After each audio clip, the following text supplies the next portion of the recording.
Okay, hi everybody. Joe Van Duren here. Welcome to this week's Facebook Live. I have been working with parents, and I help parents bring out the best in their kids so that they can grow up to be safe and healthy, successful and happy. And so this week, I wanted to ask this question. How many of you right now have struggled with or are struggling with your child keeping their promises? We know as adults that the value of having that good reputation for keeping our commitments, the effect that it's going to have on our future and with our relationships with others. And so whether it's in our personal relationships or our working relationships or playing on a team or even how we feel about ourselves, the effect of having that good reputation for keeping our promises is so important. So starting young with that habit of keeping them is key to a life of full of confidence and self-esteem. So what or how can we start this habit with our children?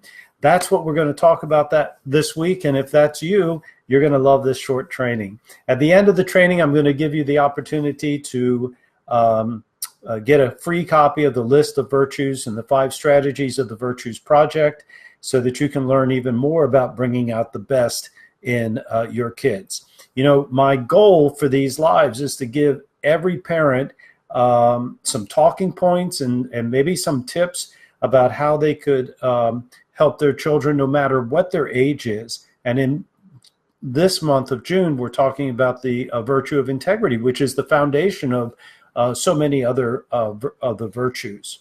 So to get started, as adults, we make, we keep, and sometimes we break promises on a daily basis.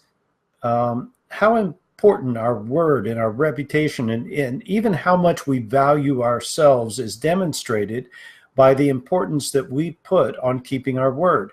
And the same is true for our children.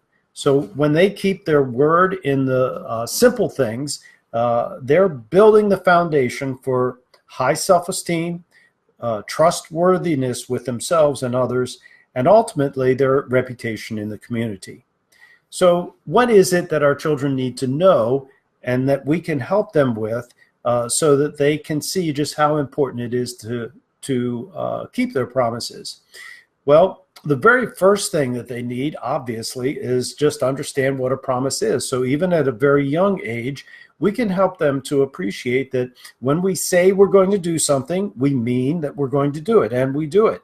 That's what a promise is all about. It's a commitment to do or to refrain from doing something. So we say what we mean, and we mean what we say, right? And so our children can learn that very easily, right? So if they say they're going to do something, then we want to be sure that we hold them accountable for that. So the second thing that children need to know about promises is that we should never say we're going to do something that we're not prepared to do. In fact, I'll tell you, that's a good lesson even for adults, right? So sometimes, I don't know about you, but sometimes we find ourselves saying that we're going to do something or not do something just to get that person off of our back, right? And so that they stop bugging us about it. Kids do that too. And so we want to break that habit of ourselves with ourselves, and we also want to help them to see the importance of always just saying what they're willing to do. The third thing is that children need to understand that people will determine their trustworthiness based on whether they keep their word or not. They will decide whether they are trustworthy, if they are reliable, if they are accountable for what they've said they're going to do.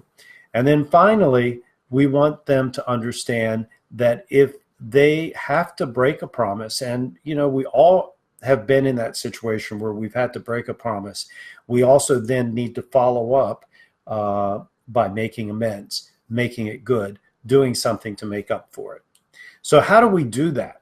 How do we help our kids to learn all of these things? Well, in the beginning, when our kids are young, one of the most important things is just giving them simple tasks and then combining the word, and the concept of keeping a promise with integrity so that they start to get the idea that when they say they're going to pick up their toys and they pick up their toys, they've kept a promise. When they say they're going to pick up their toys and they've picked up their toys, they're showing integrity.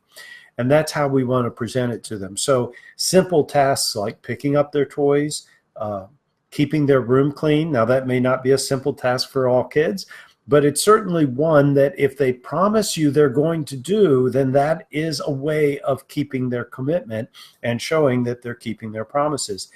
Taking care of their homework, completing their homework on time and getting it done in the evening, right? Being kind to siblings is all a part of promises that they can make, that they can also show their trustworthiness by keeping them.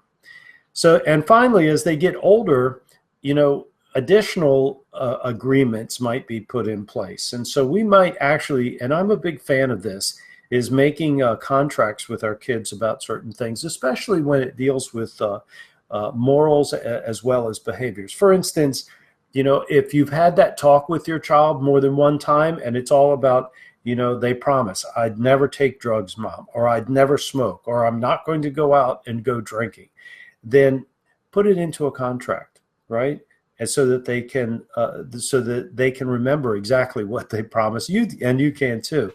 They may promise not to use foul language, or they may promise when they start making money, to give a part of it to community projects and to take part in the community in that way.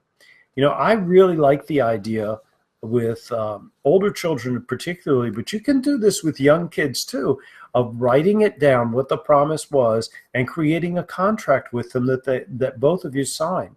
As they get older, they may need to be reminded of what they've agreed to do. Their memory may not be the same as yours. So, and sometimes that happens in any agreement, right? So they've agreed to something, but they don't remember it exactly the way that you remember it. But if it's in writing, then you have something right there for you. So having it in writing, especially for the important things to your family, followed by also in that agreement, followed by what the consequences are for breaking that promise. And that will just help to keep things more civil between you and the kids, right? So there's less discord over what was agreed to. There's no argument about it because it's right there in writing. And educating them about the consequences is part of our job as a parent. We want them to know what the good consequences are, what the bad consequences are, and let them make the choice. That's their responsibility. Our job is only to educate them and to lead them along that way, but certainly they have to make the final choice. If we start them off on the right foot with the knowledge and the experience of keeping their word, they will see the results, that keeping promises will become a part of who they are, and they'll see the results of people having respect for them and seeing them as a mature young person. In the end, their willingness to keep their word will pay off in big dividends of trust with others, trust inside the family, trust with teachers in their school place and in the workplace. Integrity is one of those virtues that assist our children to grow up, to be safe and healthy, successful and happy. So, I hope you enjoyed this afternoon. I hope you enjoyed this video, and I invite you to click on the link that I have up there above for the 5 strategies of the Virtues Project. That download will give you a list of 52 virtues that are viewed as important to every culture in the world, and the strategies describe how to use them with your family. And so until next week, I'm going to be live again next week on Tuesday at 2 to talk more about the virtue of integrity. Thanks, everyone, and have a good week.